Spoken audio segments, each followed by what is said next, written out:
am going to call to order the February 10th Committee of the Whole meeting. It is 5:31. Can I have a roll call, please? Mr. Corrigan? Here. Mrs. Frank? Here. Ms. Snyder? Here. Mrs. Bolaney? Here. Ms. Wilson? Here. All right, can we stand and do the Pledge of Allegiance? I pledge allegiance to the flag of the United States of America and to the republic for which it stands, one nation, under God, indivisible, with liberty and justice for all. All right, can I have a motion to adopt the agenda? So, Second. Discussion? yes, I would like to add a resolution to cancel next week's finance meeting, because Greg will be away. Right. So in order to cancel that, we have to resolve to do that, so I suggest we add as item 4B.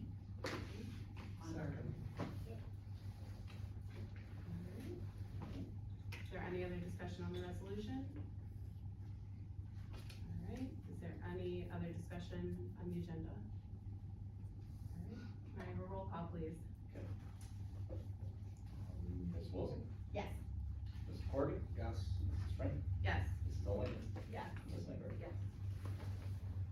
All right, it is time for committee reports, and Greg, you are up with finance. All right, so finance, don't have a whole lot for you this month, as you just heard it. Thank you, Ms. Wilson, for making that official. So I will have a full finance report for you. I intend to get that out to you by Friday. Okay. And again, nothing too exciting this month. We just closed on the lease purchase.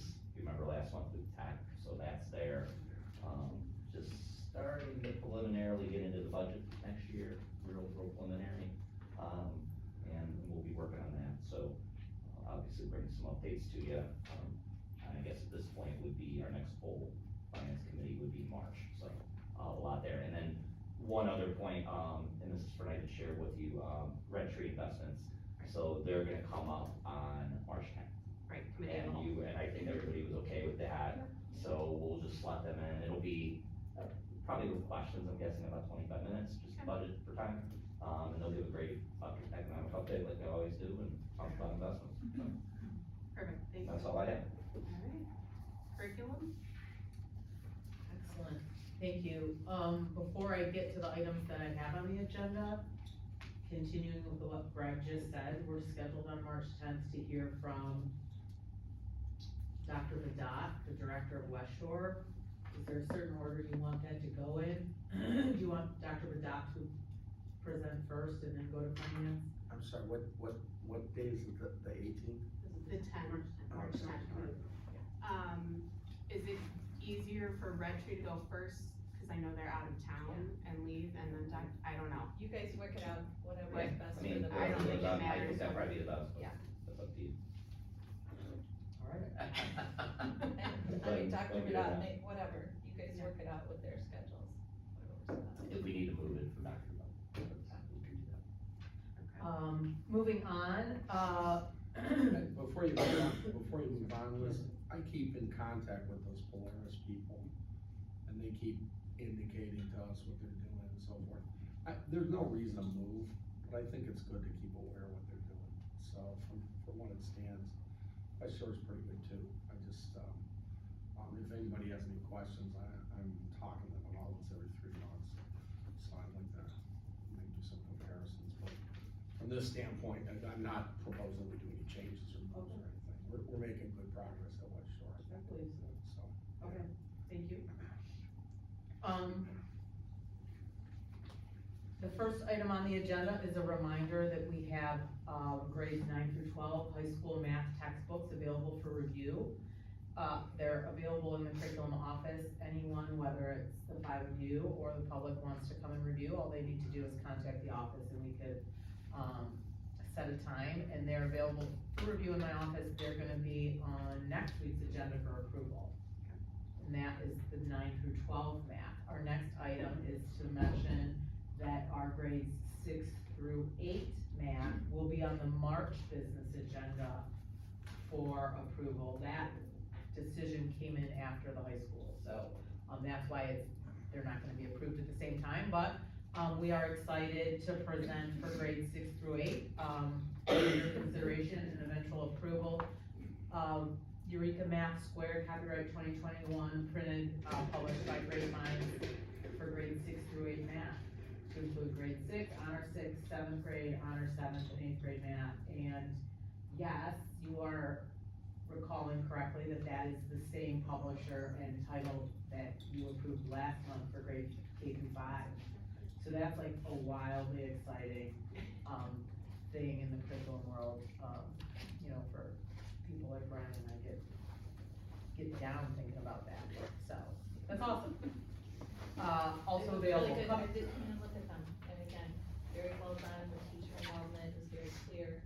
They took a good look at that and really evaluated it from the perspective of resources for teachers, the rigor for students, and they did a really good job.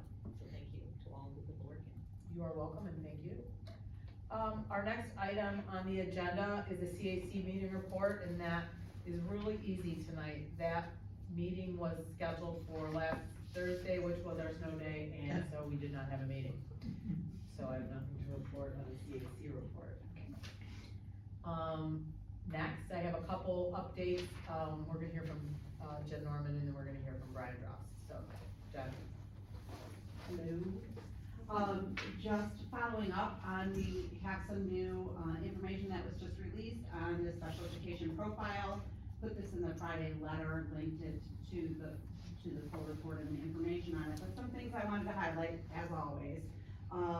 We have, 100% transition from, early childhood programming or, you know, age 3-ish to our preschool, so our transition there is 100%, we're doing a great job there. The one area that we fell a little bit low in this time was the, and we have, the number of students who are participating in the alternate assessment. The alternate assessment is, an assessment instead of the Ohio State testing requirement. These, some of our low incidence students, our students with the biggest needs, will have a need for them to participate in, the alternative assessment. Their curriculum's aligned with the extended standards, and, families, as part of the IEP team, go through a decision-making checklist as to who participates in that. Federal guidelines say that there's a 1% cap on that, and anything over 1%, we have to justify. Today, I actually, submitted to the state my justification. I'm happy to report that as of right now, we're projecting, now I say projecting, because certainly if somebody's IEP changes from now until the close of the window, it could go up. But I put the numbers in today, and as of right now, we're only exceeding by, it's 1.1% in the ELA, but math is right where it needs to be, and science is even lower. So hopefully we will see a change in those two areas next year. Additionally, everything else looked great as far as to what extent students with disabilities have access to the general education environment. Specifically want to note graduation. I get this question a lot. Does my child, because they have an IEP, get a different diploma? No, you don't. We have one diploma. However, when students aren't meeting the same path as a general education student, sometimes their IEP will exempt them from some of the requirements. The state goal for students on an IEP to graduate meeting those requirements is 66%. I am happy to report that last year we were at 76%. This year we have 83.3% of our children meeting the same graduation requirements as any other general education student. So big kudos to our teachers who are making sure that the instruction is 100%, as much as we can, aligned with that of everybody else. So those kids are succeeding. Dropout rate, 0%, have to just say that, that's fabulous. Post-secondary transition is at 100%, which is always beautiful. And then we had an 81% response rate on our post-secondary outcomes. So we go out and survey, like, where are kids, what are they doing? 81% is a pretty nice response rate, as you know. 69% of those people reported that they're either in post-secondary training or competitive training grade. So that's pretty good news there too. Certainly we want to work to get that even higher too. You know, implementing, timelines and doing all of that, people know that's not an option for our department. You will do everything when you're supposed to. And, disproportionality came back pretty good, the limit being a 2.5. We have a 2.51 in the area of outplacing white students with disabilities. So we are a smaller district, we always have this, you know, as an area that can kind of pop up very easily with one student. It kind of skews our numbers. We don't, since we are a smaller district, we don't have placements in-house to necessarily accommodate specific needs. That was the lowest in the last 2 years as well. Last year was like 2.48 or something. Yeah, that's actually a little higher than we have been, but yeah, I mean, we're right around there. Yeah, So- it's always the same category. Yeah. So, great things still to report, lots of green on our report, and that always makes me happy. So we are meeting a lot of things, so great news from the special ed world. Thank you. You're welcome. Any questions? On the special education family survey, it says participation when required, what is that? So we now. They tell us They tell the us when years we that we have have to do it, and I wanna say we did it maybe 2 years ago, where we sent out, family surveys. I could look that up if. No, that's you really okay, know. it's just so that's based on the ODW says, okay, this year you have to do this. Yep, first here's your year. survey, Got send it Okay. out, and then we keep sending it out, and Until you get there. last time we announced it in the Wednesday communication from Greg Murphy. Yep. So we do everything we can to try to get parents to participate. It goes home with students via their intervention specialist.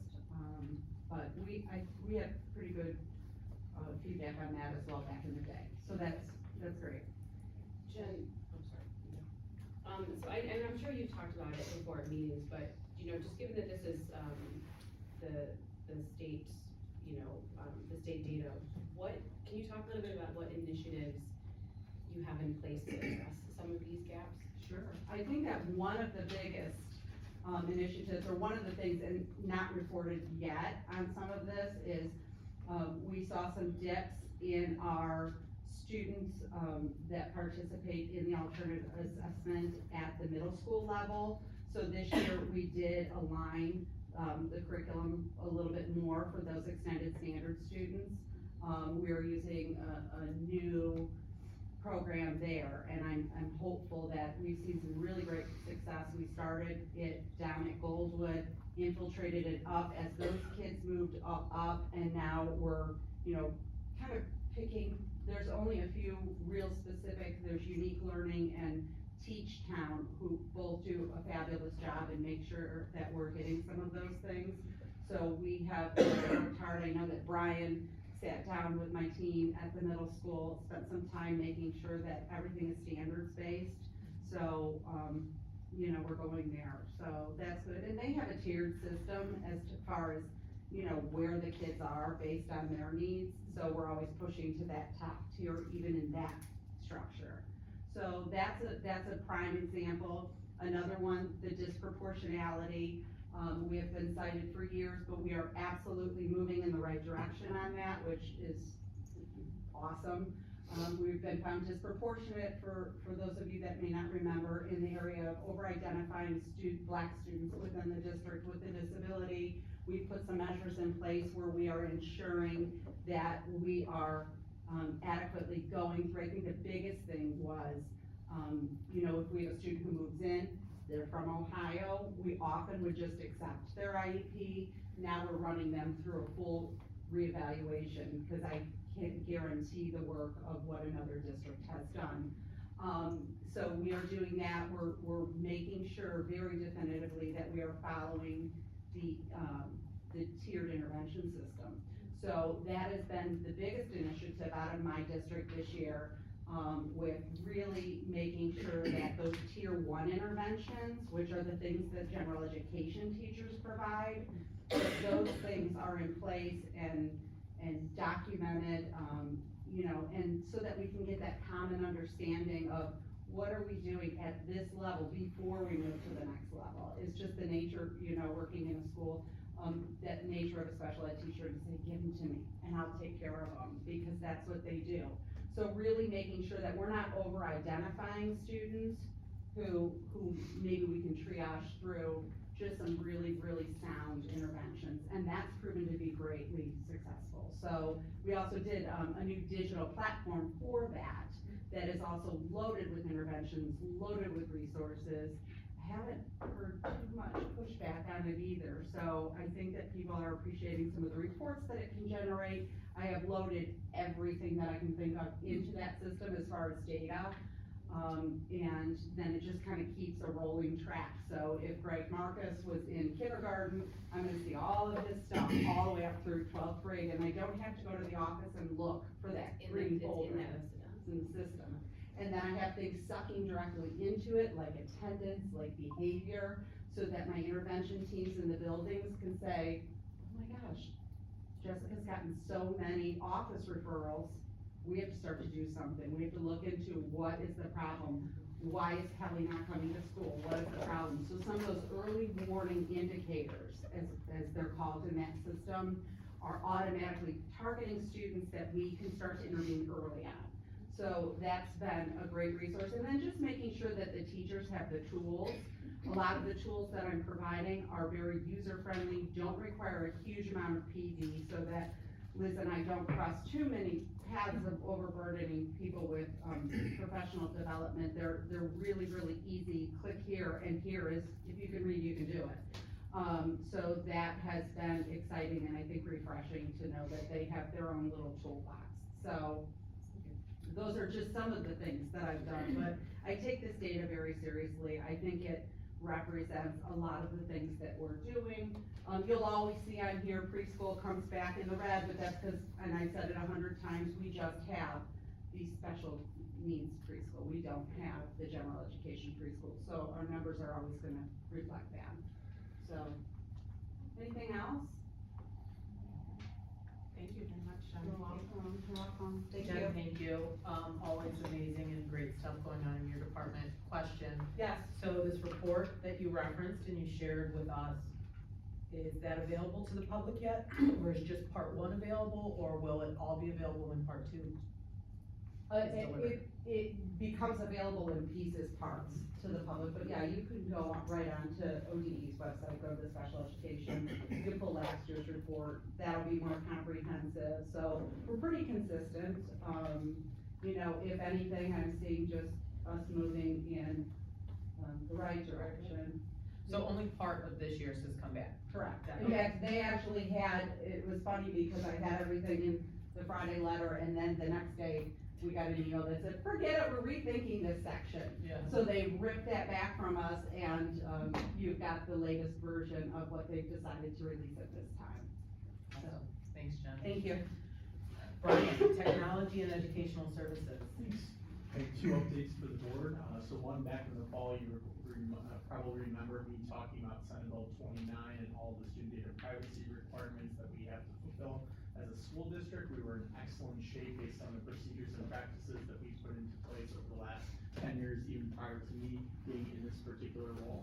But one of the compliancy requirements is that we have to generate and post on our website, also notify parents yearly of all of the digital tools and the contracts that go with them in relationship to the technology apps that students use.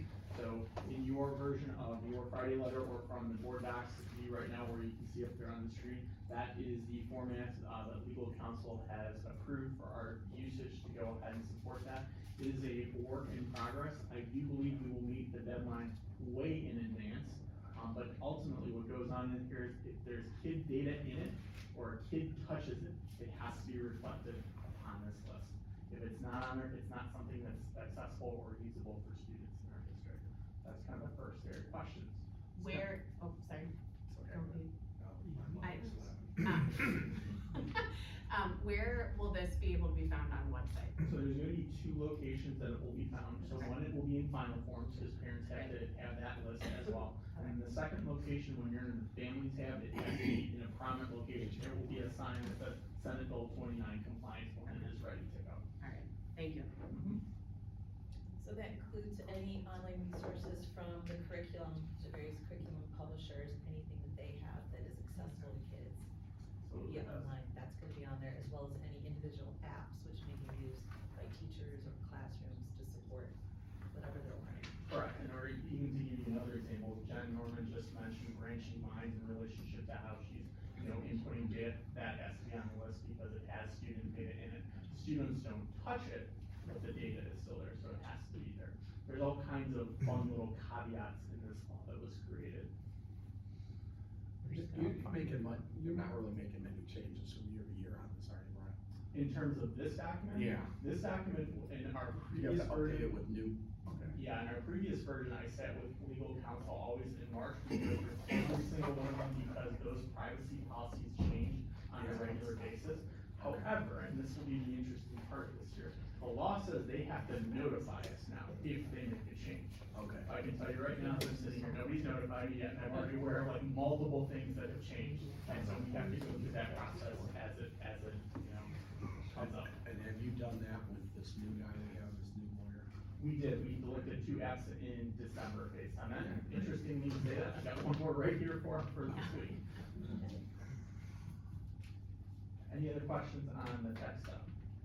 Brian, when, you said this goes in final form, so the first time families will have to look at this will be for registration next year. Correct. Okay. We are not obligated to have anything ready to go till August 1. The law was abundantly clear about that. Great. Because I don't know how anybody would have done it before that. Second area we wanted to talk about based on a request I received was about mathematical rigor. I'm gonna kind of tie a couple of different areas that are going through. So you heard Liz Anderson mention the fact that we got new math textbooks going, K-5 adopted, 6th grade is on the board agenda for 2 meetings out, and we have our high school app. And one of the things we've really been talking about in our professional learning experiences is this concept of mathematical rigor. It's been around in our state since 2015, the definitions haven't changed, but as we've been finding and as we're working with people, we've got this conception that we just wanna really make sure we're hitting those 3 areas on a really, really specific basis in terms of every unit of instruction that we're having. The good news is, our materials are doing that, and so that's an absolutely important part of the process. And so those 3 areas, if you're looking at the hyperlink that's either up there, here in a second, or on your screen there, are related to conceptual understanding, application, and procedural skill and fluency. Where conceptual understanding is the idea that math has to make sense, it needs to build on something, there's a coherence that exists. You wouldn't wanna teach students the idea of fractions with mixed numbers until they already know what a fraction is. That's the idea behind conceptual understanding. Then we move to application, and this is one that I think gets a bad rap out there. When we think application, a lot of times as adults, we're thinking what we experience as students, word problems. That's not what this means in this case. This means that the mathematics that kids are doing actually happens in a real life context. And it's not a contrived context. It's not the idea that, Farmer Brown has 3 sheep and he's got 5 more sheep, now we've got 8 sheep in total. It doesn't mean that, it means we're actually using the mathematics in an appropriate way.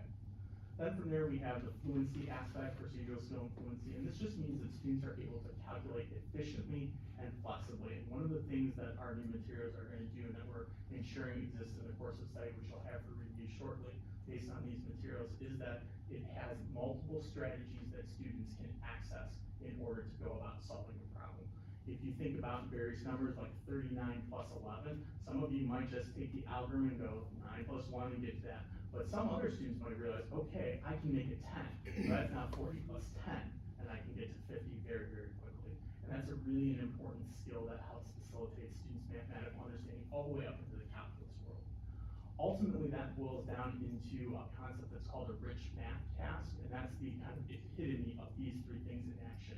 On your Friday letter, I put an example from what the teachers had shared and what they're working through as they're trying to understand those rich math tasks. I want to connect back over to Jen because she mentioned some of the special ed projects, specifically Teach Time, which is something she adopted last year. Those materials really do a really good job at students that have specific learning needs at their level, so we're really excited about that. And that was kind of my highlights in the relationship. questions can I answer? I have a question, Brian. And I appreciate the review of the, like, what rigor really means in these 3 components. And this is not new, like you said, right? And I think we all hear, especially parents, like, how my 5th grader is being taught math is actually different from how I was taught math in 5th grade. What would be recommendations for families who are seeing their kids' math homework come home and trying to teach their daughter the butterfly method for fractions, and she says, no, Mom, we don't do that. Like, what would you say, like, what would you recommend people So, do? first thing I would recommend is I hope nobody's teaching the butterfly method in this Not according to semester. my. That's the first yeah. thing, alright, so That's let's how I avoid learned it. the butterfly Yeah. method. But I think one of the things that our teachers have done a really good job on, especially in 4, 5, 6, 7, 8, is they've got videos available for, parents to go ahead and watch to understand how to teach the student math if they're unfamiliar with it. The other thing we're kind of working on in relationship to a little bit of a pilot project in 3rd grade right now is, that we have the standards-based report card. We're kind of delineating each of those standards-based items with the resources specifically for parents to help them with that. So the one thing that I think is the most important that we know from all the cognitive science research out there is just jumping to the algorithm actually moves up kids all the way through their entire mathematical progression because they don't understand the why of what they're doing. Why did we take a 9 and a 1 and carry a 1? That's a procedural skill and fluency thing, but it comes back to the conceptual understanding. We have to understand that that's a regroup in relationship to a place value of 10. Thanks, Brian. Alright, Jen and Brian, you guys killed it. Thank you so much. Loved your report and proud of the work that you do, for us and with our team, so thank you. And that concludes, if there's no other questions about curriculum, that concludes the curriculum report.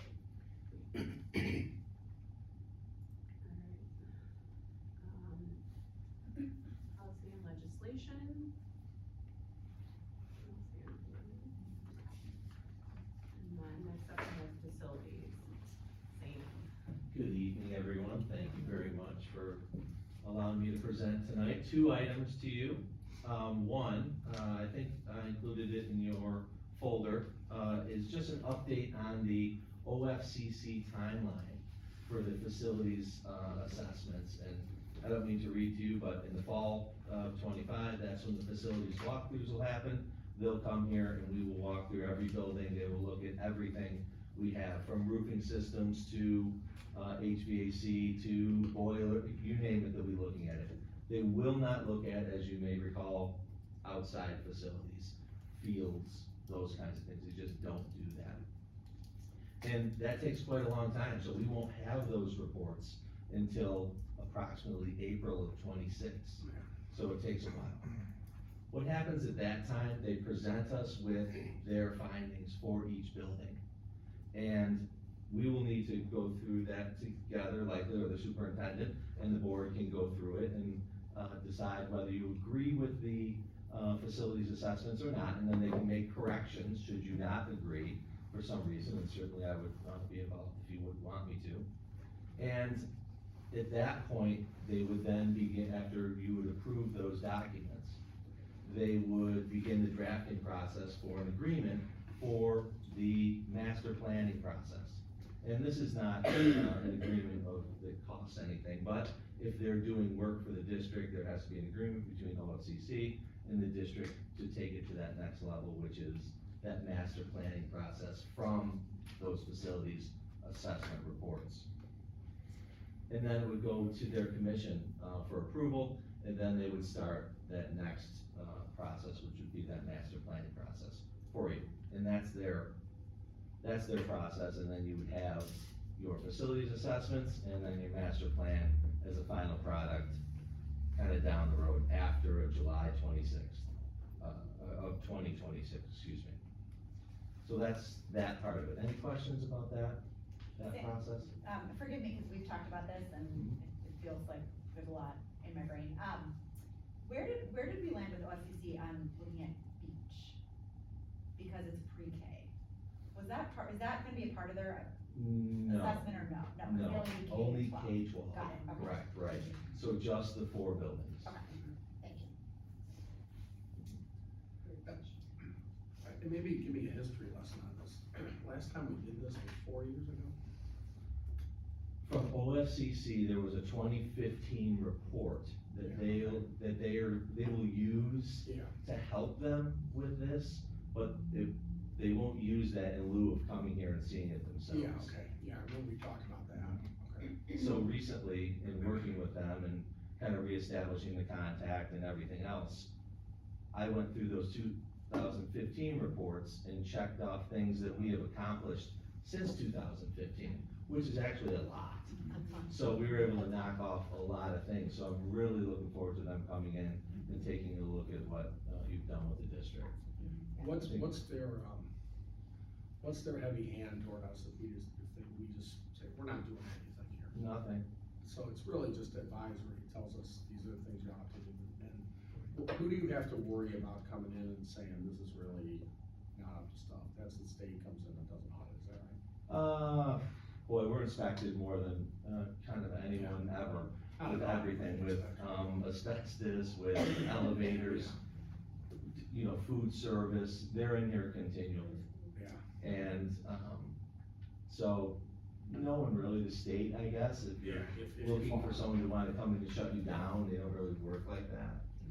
But it's certainly not OFCC, Yeah, they're into construction they and don't, helping. yeah, they I don't know as we would ever qualify for any OFCC money, but should we at some level or some point, you would be able to apply that to the projects that they identify. And does it affect our insurance, Craig, if we do, I mean, does it help with our insurance premiums if we go through this process? I mean, it could, to be frank, what happens typically is when you, obviously, when a guest, they're gonna say you need to do X, Y, or Z Yeah. in addition, and then anything new typically is a higher replacement value. Yeah. But, you know, maybe there's something there with efficiency or something that, you know, sprinkler systems or something. Well, we went through this Yeah. with Utica Insurance, when we just went with Utica Insurance, and I had to go through every building with them, show them everything. Yep. So they could properly insure us for boilers, for roofing systems, you name it, they were looking at it, they wanted to see everything, so they could, again, value the district and properly insure us. Yeah. And they're actually wanting to come back out again. I'm kinda looking for two things, I mean, I love that you're doing this, I think it's very responsible for you to do this. But I'm looking for, two things, I'm looking for, are we doing enough, or are we doing too much? You know, it's not fair to say that, but. As far as repairs and that Just sort of things, thing. just things in facilities in general. that's all. Well, I can tell you that, you know, just kind of that approach where you kind of take small bites out of it, Yeah. so in 10 years, you'll have a totally new roofing system, but not replacing roofs that are not, like in that red zone, right? Same with boilers, same with, HVAC, if it's failing and you're gonna wanna replace it in small bites versus a giant project.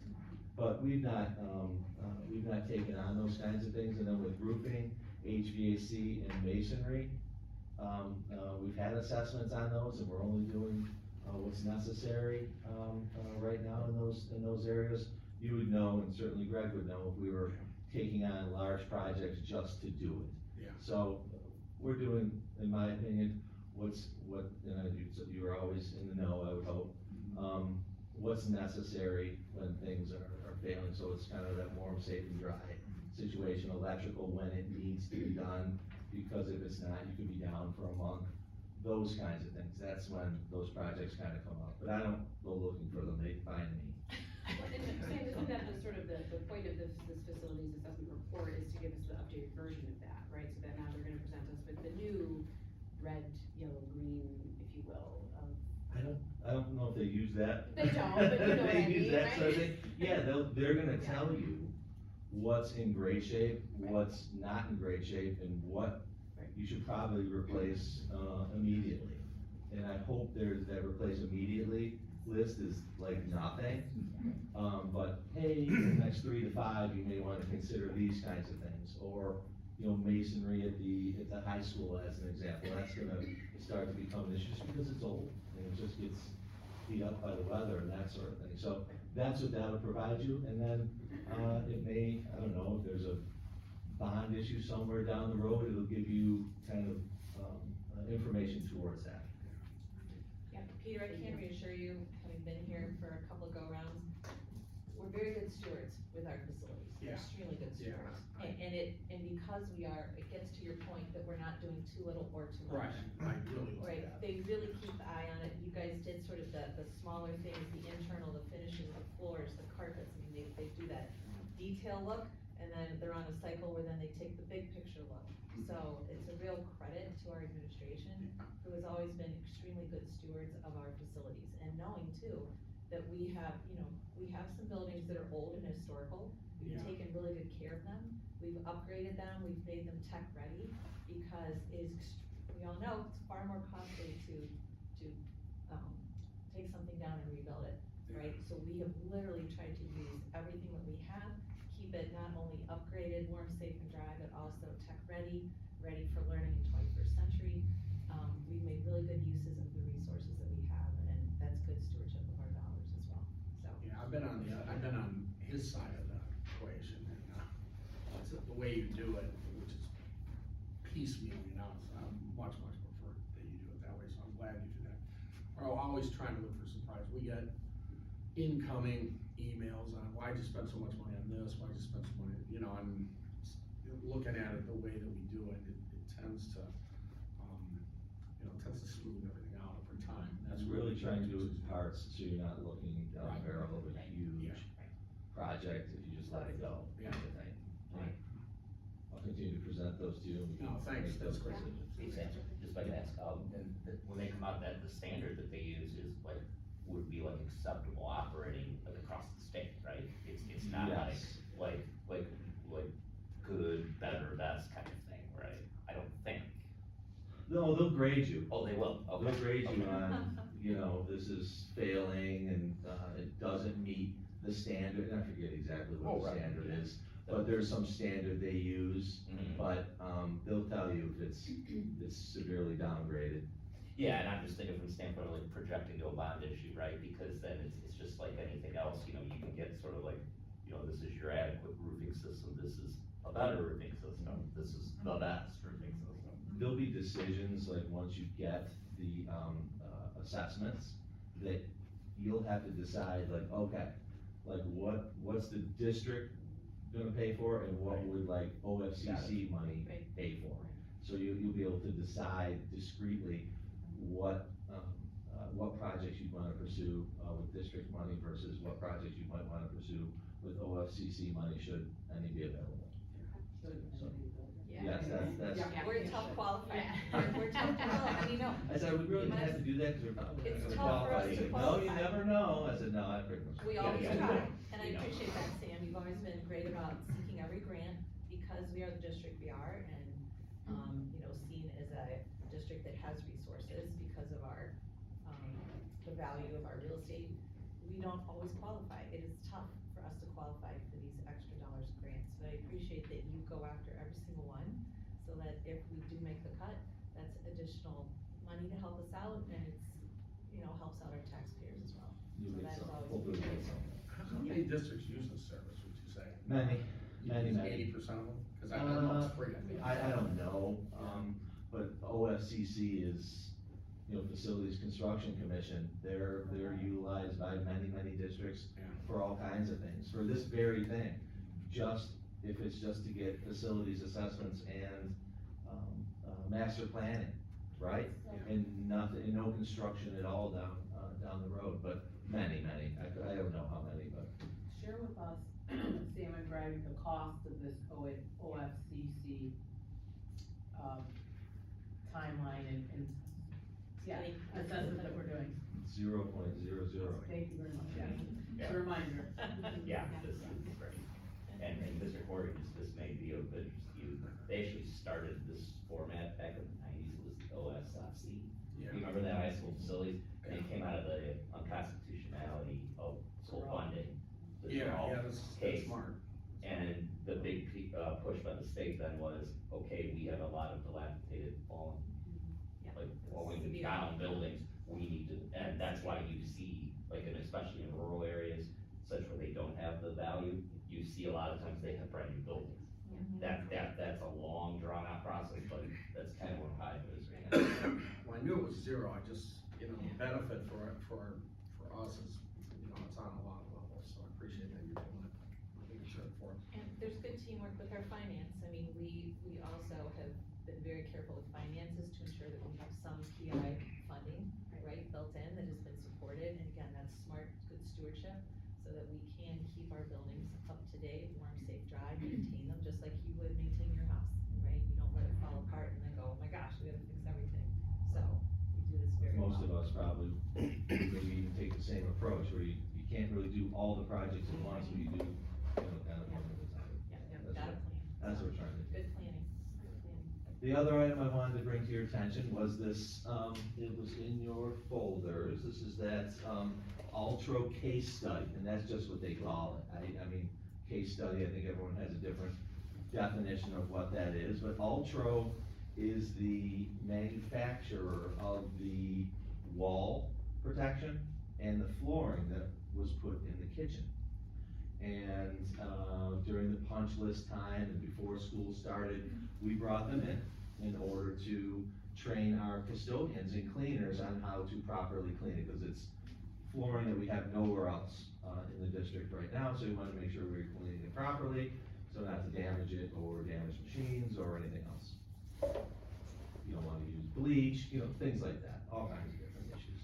So they came in, the reps from Ultra came in, and, they saw the application of the flooring, the design, the wall coverings, and they, couldn't say enough about it, so they asked if they could do a case study, which is they hire a photographer, they have, some writers, they communicate, as you can see they communicate with some with us at the building level, but also architects, right? About why the choice and, the application itself. So I just wanted you to see that. This is not gonna be in a publication of any kind, it might be on the website, something like that, but it was just, for the manufacturer to come and say, wow, this is how it's supposed to be used, just was affirmation that, you guys chose some really great products to put on the floor and on the walls. So, there you go. Sam, before you sit down, that reminds me, have we had opportunity before where other manufacturers and or providers of materials for us come and see how we do things?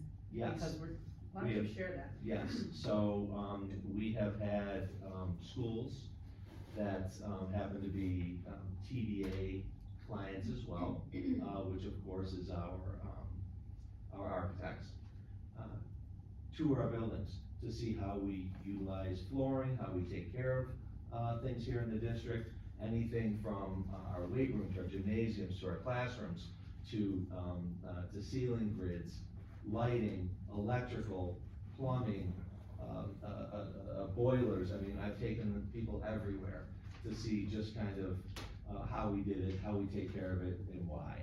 So, that has happened, yes. Awesome, that's great. So, I have to note in the article, I've just gotta remind people, I know people often say, why did it cost so much? And it says right in here, the kitchen had remained largely untouched since originally designed in 1949 using the same plans for over 70 years. So as I like to say, it's like going from cooking over an open fire in a cave to today's modern, technologically enabled, modern, functional, today's nutritional needs kitchen. So we've got as much use out of the original kitchen as we absolutely Yeah, can. yeah, We no use, question. that's good use of taxpayer dollars, of our resources, but it was time, and obviously a lot has happened in how you cook food, what kind of food we cook, how you do it for large groups, in 7 years, a lot has changed, so. And so the kitchen's functioning, just wonderfully right now. You know, a little bit of bumps and bugs, you know what I mean, this and that, whatever, but all's been cleared up. Vendors have been great, coming out, training on all of the equipment, so it's really running, fantastic, right now. Please come over and take a look, if you have a chance, or go I still for need to lunch. get lunch. Yeah, I'm supposed to, am I supposed to take you guys to lunch? Oh my Yeah. gosh, all It's right. not surprising, Sam, it's not taking. Oh my God. But I always get stuck with the bill. I could, I always get stuck with the bill. I will set that up, it'll be fun. I It'll think be that, fun. one of the things, speaking of our kitchen and playing off of what you just said, Addie, I think, for all of our staff that work in the high school kitchen, like the thing that they're most excited about is, and I don't know if people knew this, I mean, up until this August, we didn't have any dishwashers in there. It was all hand washed, so we were feeding all these kids and you know, and it is what it is, but, I mean, when we got a dishwasher over there, you thought Big Guy always had it. Yeah, a lot really did change. Oh, yeah. Sam, I have just a quick logistical, if you don't Sure, mind. yeah. I know we had links to this in our Friday briefing, but would you guys make sure that we have those links in our agenda as well? Oh, sure. And so that, you know, Absolutely, yes. we can even maybe put those up on our screen during No the problem, meeting. we can Yeah. do that for I you, think no it would problem. be nice to have a link Yeah, on the sure. agenda. No problem. All right. Thank you, Sam, thank everyone. you so much, Thank great you. job. Thank you. Proud of the work that you do for our team, and Thank you. thank you for the kind comments that you shared with us as well. That concludes facilities. Alright, next up, we have Board of Education reports. I have one. Okay. I have one update, from Ed Foundation.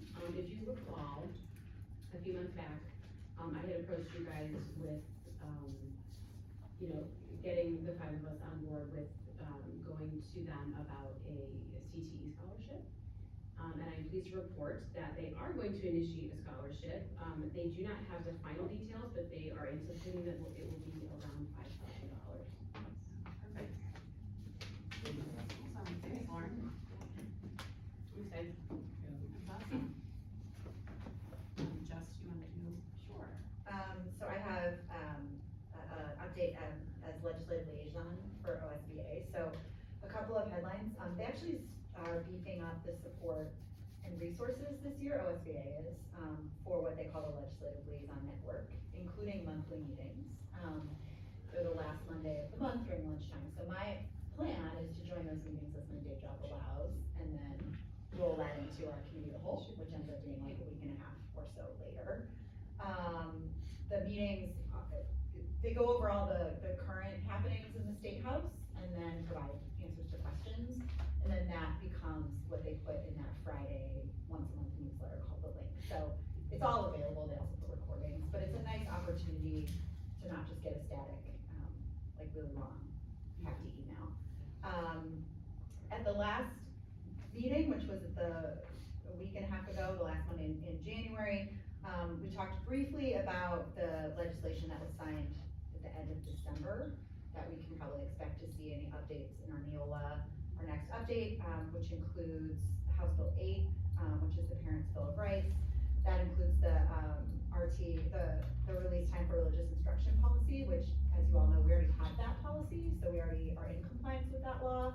That's 5223, but that's a new one, as well as House Bill 206, which makes some changes to student discipline. So all of those were signed in the last General Assembly, or rather, Governor, I should say.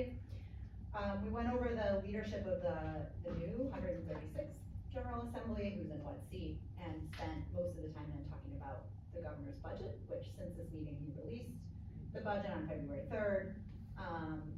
OSBA, no surprise, is gonna be spending the majority of their focus between now and July on this biennial budget.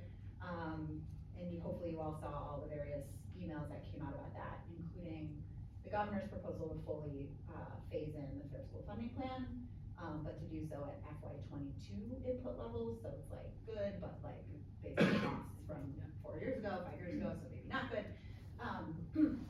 Obviously, there's a lot that needs to happen between now and that becoming real, so the push from OSBA again is for us as board members to continue to, or to begin, the advocacy with our legislators. And then other priority legislation they went over is, that was introduced in the 136th as priority legislation, Senate Bill 3, which is the income tax flat rate for the state. Senate Bill 18, which looks at math achievement, so they're going after math. And then, Senate Bill 7, which requires annual instruction on substance abuse, and House Bill 3, which is a grant fund for school bus safety. Those are just some of the priority pieces of legislation.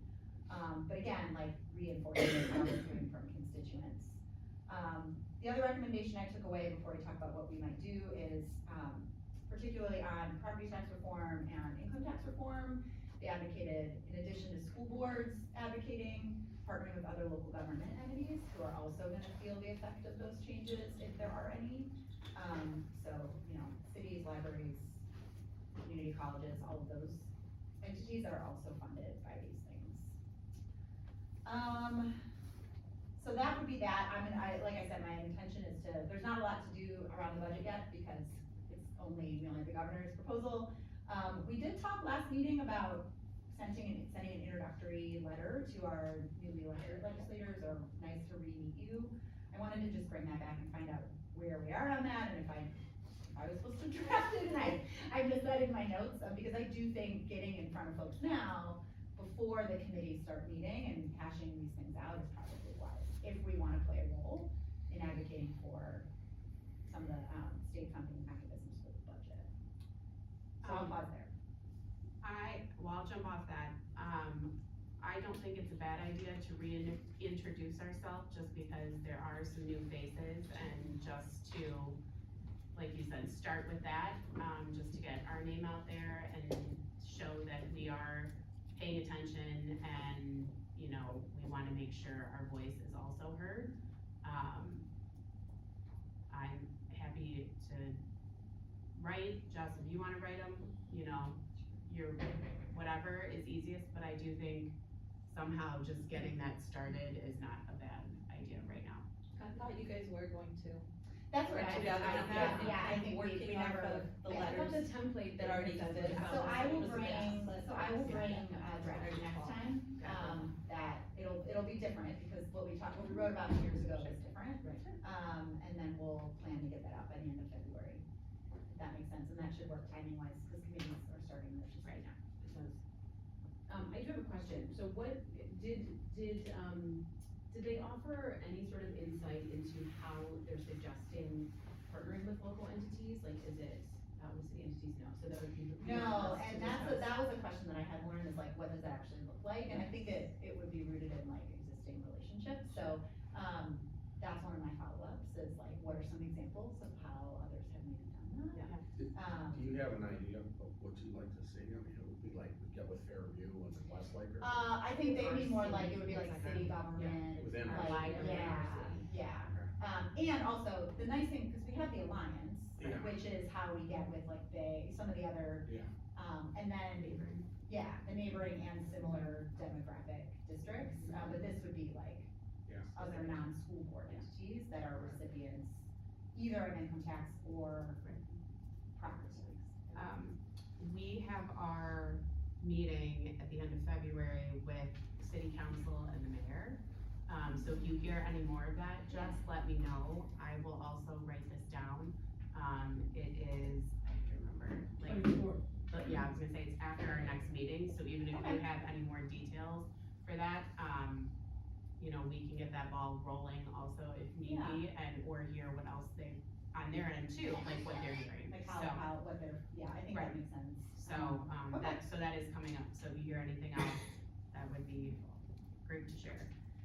The only other point I just wanna make is there were lots of questions on this call about a lot of federal things, like, sort of flurry of executive orders related to K-12 education and funding and what's happening.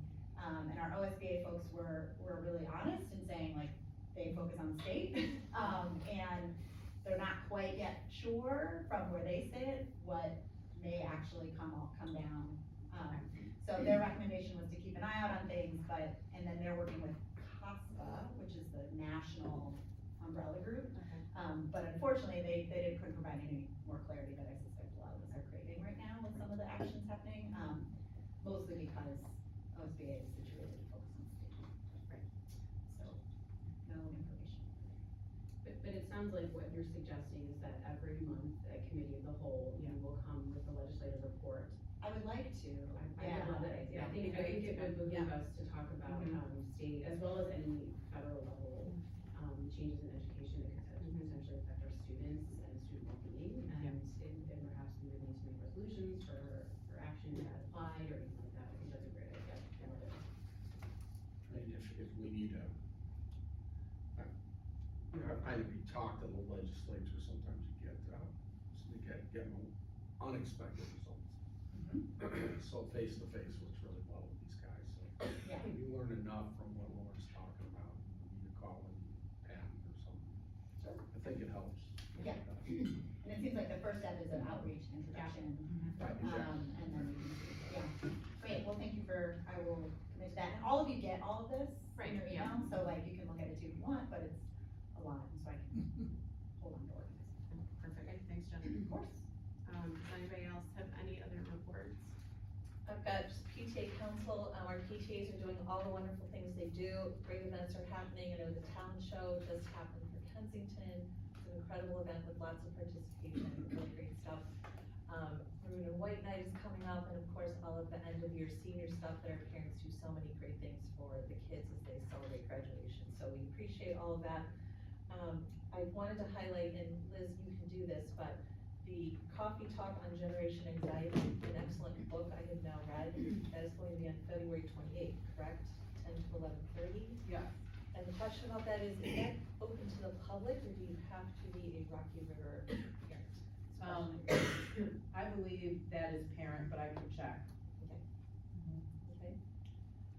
But that is something I hope people will make an effort to try to come to, or pick up that book and read it. It is fantastic, and that author has been on a number of television shows, news shows, morning shows, and folks are hearing about it, you know, outside of this event, so well worthwhile.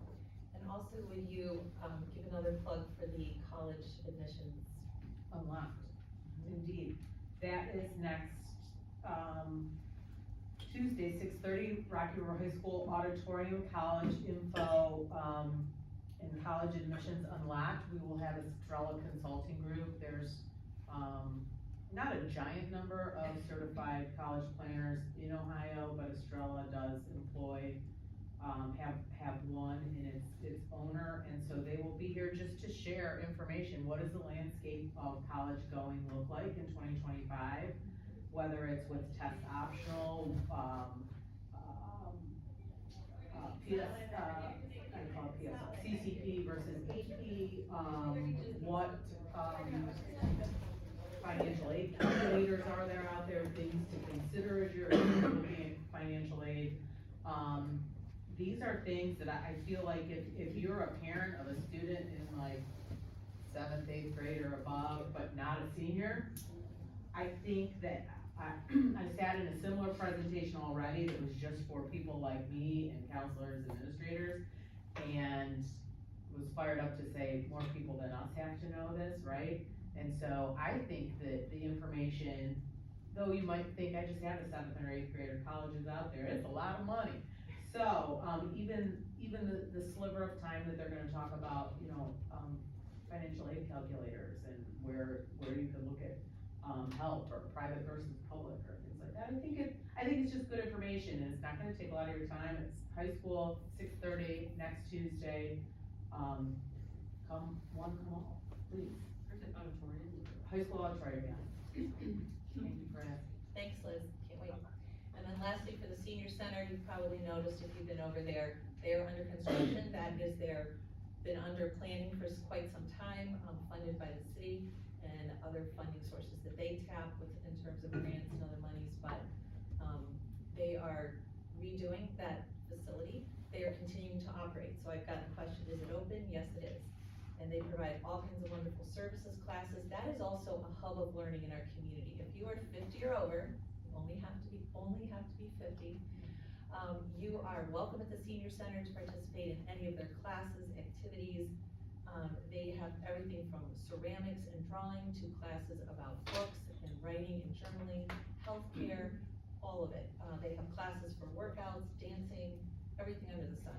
So, what's that? Golf league. Yeah. My dad does the golf league. And they also Love do it. trips. Oh, They do there's so many of them. bus trips. They do trips where you go up into Canada. They take you to Washington DC. So it's like everything we offer. I mean, it's honestly not that different from looking at the Rocky River Club catalog. So, it's a wonderful resource. They do continue to be opening there to serve. Awesome, thanks. All right, anything else? I will, if I have anything major, my meeting is on Thursday morning, so I'll share next week. Do you have anything, Rotary, or anything? Yeah, I owe the guys $275, but Oh. I was just gonna say, I looked at, about 7/8 for colleges, just as a matter of information. Each and every one of them are north of 85% of students are getting some kind of financial aid. I mean, this isn't like some kids get it and everyone else pays. Everyone's getting financial aid, so just to add to what you know. Alright, move on. Alright, thanks everyone. Alright, next up, we have a resolution to improve an employee contract. The Rocky River City School District Board of Education hereby approves the agreement to amend the RC 3319.02 employment contract and enter into an RC 3319.01 interim supplemental contract with Elizabeth Anderson, a copy of which is attached hereto and incorporated herein. The board directs the board president and treasurer to execute the same. The board further directs the board president, superintendent, and treasurer to execute the accompanying certifications. Can I have a motion, please? So moved. Second? Discussion? Roll call, please. Ms. Nager? Before we go Yes. on, this is the interim superintendent. Yes, this is her supplemental, yes. Everybody. So thank you, whatever it Liz. is. Yes. Alright, roll call, please. Ms. Nager? Yes. Mrs. Olander? Yes. Ms. Wilson? Yes. Mrs. Sprint? Yes. Mr. Cord? Yes. Alright. Treasurer report? Alright, I ask the board to approve agenda item 4A, resolution to approve memorandum of understanding, RRTA, severance pay, recommended action of the Rocky River City School District Board of Education, hereby approves the memorandum of understanding with the Rocky River Teachers Association, copy of which is attached here and incorporated herein. The board further directs the board president, superintendent, and treasurer to execute the same in the company certification for action exhibits. Second. Discussion?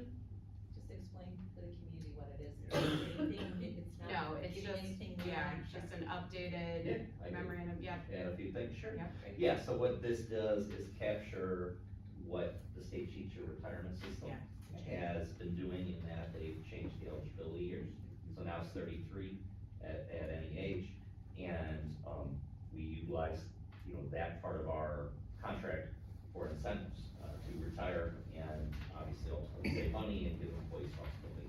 So that is the intent of this approval.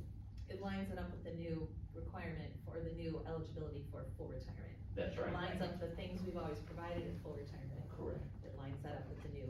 Yes, and then this language going forward, at least for, remember, there's two plans, the Plan A Yep. will have that minimum year, so let's say STRS moves to 32 next year, which there's some talk they will, then this would capture that. and We're already covered. Would not have to come back. Right. Like we have now, too. Exactly. Correct. Right, so the new language already covers that. That's right. Perfect. Thank you. Sure. Alright, any other discussion? Roll call, please. I'm sorry, all right, Ms. Wilson, Yes. Mr. Corrigan, Yes. Mrs. Sprint, Yes. Ms. Nager, Yes. Mrs. Olander. Yes. Then I ask the board to approve agenda item 4B as added in the amended agenda, resolution to cancel the February 20th finance meeting. So moved.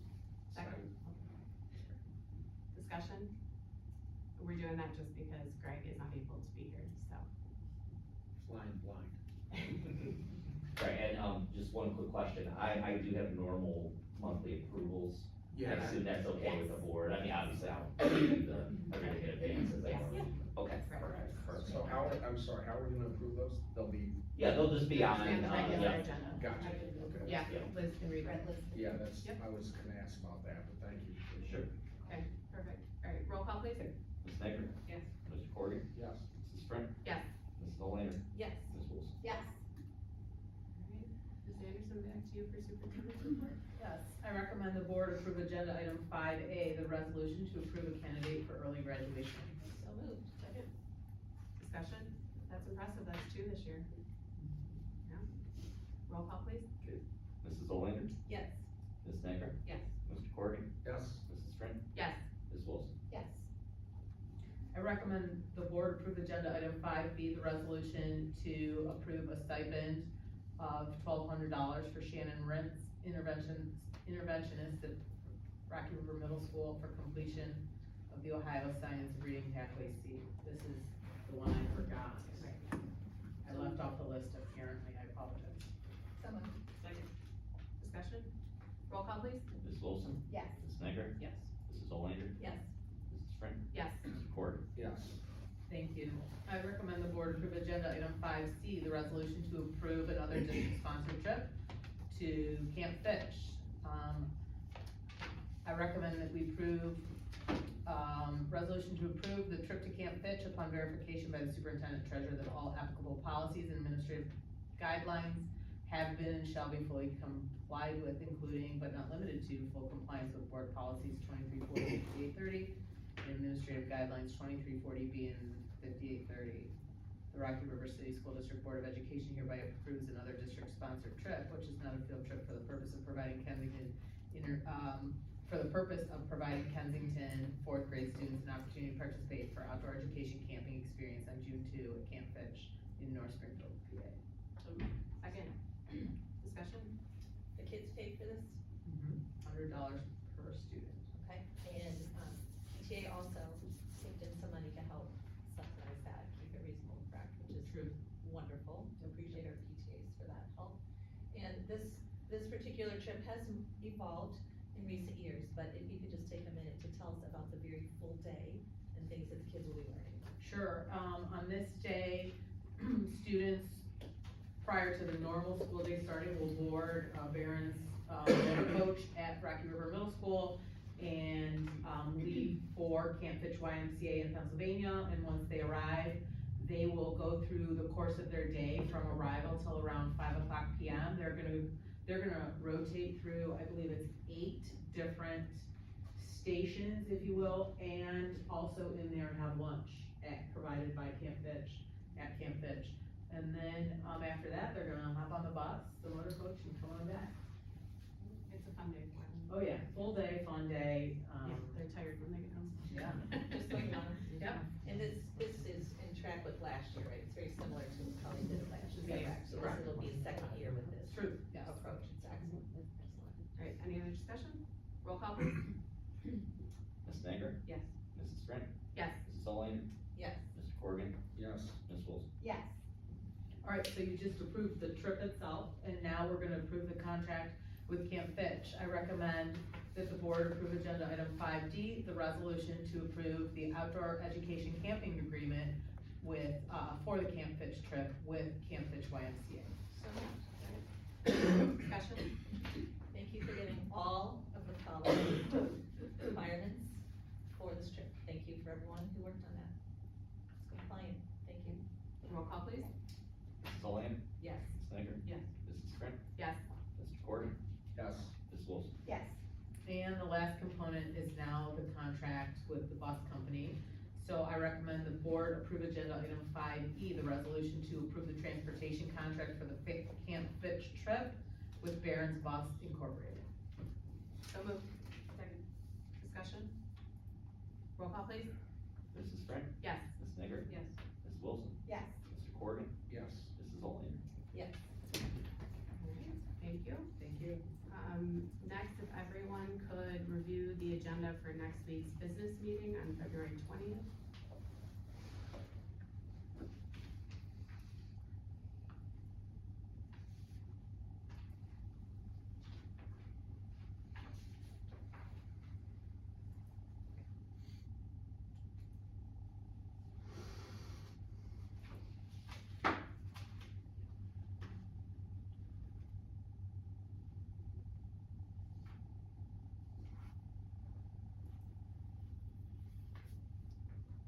And Liz, the OHSAA is just a resolution to stay with them. Correct, Correct. and in your folders tonight, Yes. that just came in recently, so you have a hard copy of what it looks like in there. We'll attach the same to the Friday letter, but that is our annual, Okay. getting us ready for the 25-26 school year. Okay, thank you. Liz, I have a question about the Model UN trip to Columbus. I noted in the,